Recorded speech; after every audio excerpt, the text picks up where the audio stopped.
Welcome back to BLOCKTV. It's time now for chain breakers. And when it comes to first-gen blockchains like Bitcoin and Ethereum, the main challenge they face is often called the blockchain trilemma: security, speed, and scalability. The Nervos Network is aiming to address those concerns with the sale of the Nervos CKByte token sale set for October 16th. Nervos project co-founder Kevin Wang is here to talk us through the project, and I'd like to welcome Kevin to BLOCKTV. Thanks so much for joining us. Hi, good to be here. All right, so to kick things off, could you just help explain a little bit to our audience what the Nervos project is and what it is that you guys are looking to change in the industry? Yeah, so Nervos is a new layer 1 public blockchain, and the entire blockchain is designed to be a multi-asset store of value for layer 1. So we look at the current blockchain space, and we identified both scalability and sustainability as the two main issues facing the blockchain industry. So Nervos wants to solve the scalability with layer 2 scaling. So in other words, the layer 1 is going to be takes a no compromise approach towards being a decentralized, neutral, open, borderless, censorship resistance blockchain like Bitcoin, and scale on layer 2. So much like BTC at Lightning, where the layer 1 is be decentralized as possible, and the scale on layer 2 and with POW, Nervos take a similar approach. So the layer 1 is as decentralized as possible, and push scalability to layer 2.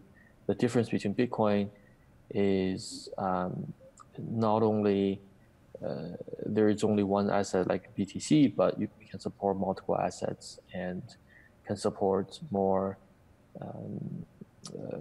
so-called smart contract capabilities. So yeah. And we also have economic model designed for the layer 1 protocol, so that the platform is designed more as a store of value, a store of multiple types of value, other than just BTC, which is a monetary value. So happen to dive into it a little bit more if you guys want. Yeah, well, so I want to ask you about that, because you've spoken in some of your literature and in previous interviews about the issue with current token economics, notably in Ethereum with the state bloat, you call it, and how you guys have this unique solution known as state rent. What can you tell us about that and explain it a little bit for our viewers? Yeah, so because blockchain systems are generally not owned by any central party, right? So crypto economics is the way that you incentivize participants of the system to behave in a way that lead to desired behaviors, right? So in other words, what's being incentivized will be what happens. So on Ethereum, for example, the fundamental crypto economics is that the native token ETH is used to pay for gas. Right. So and there's also block gas limit, which means that the computation throughput of the network is limited by that parameter, by the block size limit. And this is good, right? This guarantees that the computation throughput won't be too high. Otherwise, small, I would say non-professional operators will not be able to catch up with the throughput. But on the other hand, Ethereum doesn't really do anything about the ever increasing of the global state, right? So the global state just means occupation of the on-chain state, right? So if I create an account or I save some token balances, they all create extra space requirement to store my state.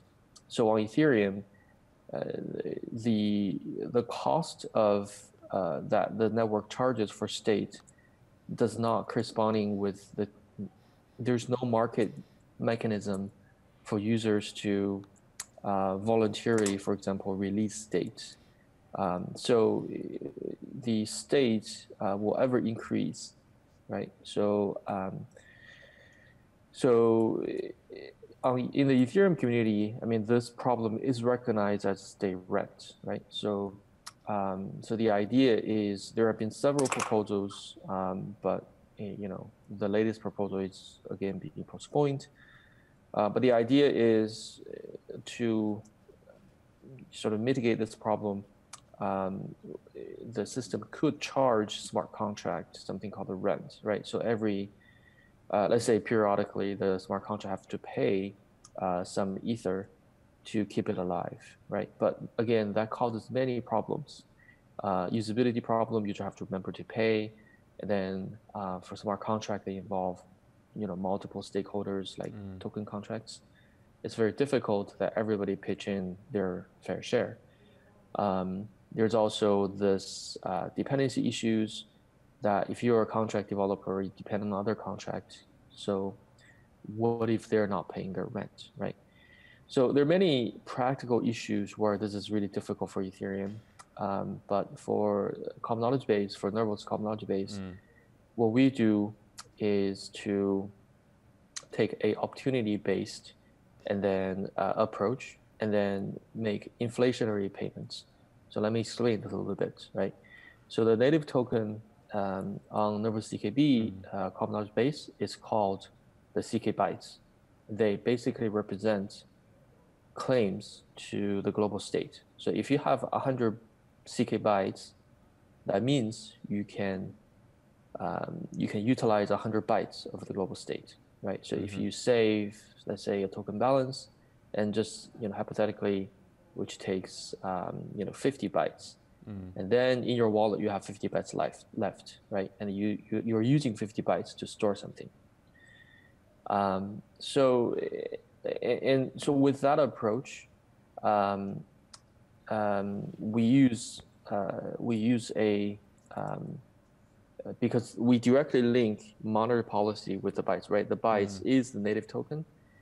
Then with the new issuance, we have a special type of issuance called secondary issuance. So with that issuance, part of if you are using your bytes to store state, then your token balance will be slowly inflated away, right? So in other words, if you are not using, so to put it on the other way, if you're not using your bytes to store state, it's possible to deposit your bytes into a system smart contract, right? So you can get part of the issuance. Effectively, you can earn some sort of interest rate. But if you are using your bytes to store data, that's not possible. You cannot deposit your token into that system smart contract. So Kevin, I mean, it seems like you are resolving some key sort of technical issues within a lot of the existing networks, as you say, as compared to Ethereum most particularly. But I do have to wonder, speaking of the launch set for October 16th, do you think that you'll be able to crack into an already very crowded market with many out there claiming they have solutions to solve problems? Do you think Nervos has what it takes to be able to break into this highly competitive market at a time when crypto markets as a whole are a little bit on a downturn? Yeah, so if you look at the entire public blockchain space as a whole, you're right. I mean, it could be a very crowded market, but we're solving something very unique, right? So our positioning is very unique. That just about everybody else is trying to be a high TPS, sharded blockchain, so that the throughput is good enough, right? But for Nervos CKB, we're saying, first of all, we're POW based, and then there's hardly any POW based smart contract capable platform left, assuming Ethereum is moving to POS. And also, our goal is not to have as many TP as possible, but we target a very, very modest TPS, but then we want to be a store of value, right? So we want to be the platform where value will migrate towards, and then we'll through our token economics, will provide the necessary protection for these valuable assets. So that's, that we're the only one that's doing this. And we believe this is necessary. And it is something that seems to have been noticed by some fairly significant players in the field. You've already got investment commitments from Polychain, from China Merchants Bank International. You've got Huobi involved for some partnerships. How do you feel about having those large-scale partnerships, and that's setting you apart potentially from other coins and networks that maybe are launching around the same time? Yeah, it definitely helps a lot with adoption of the network. With Huobi and CNBI, we have existing partners that are very much in the finance space, both in terms of digital native and also traditional finance. So it gives us a lot of leverage in terms of use cases to migrate to the blockchain, and then also access to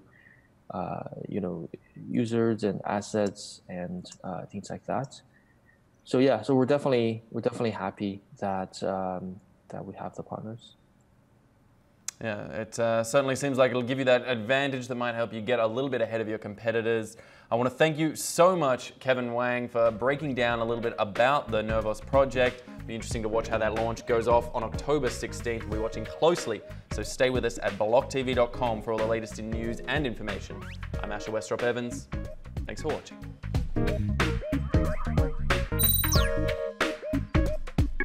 For more news and updates, follow us on Twitter.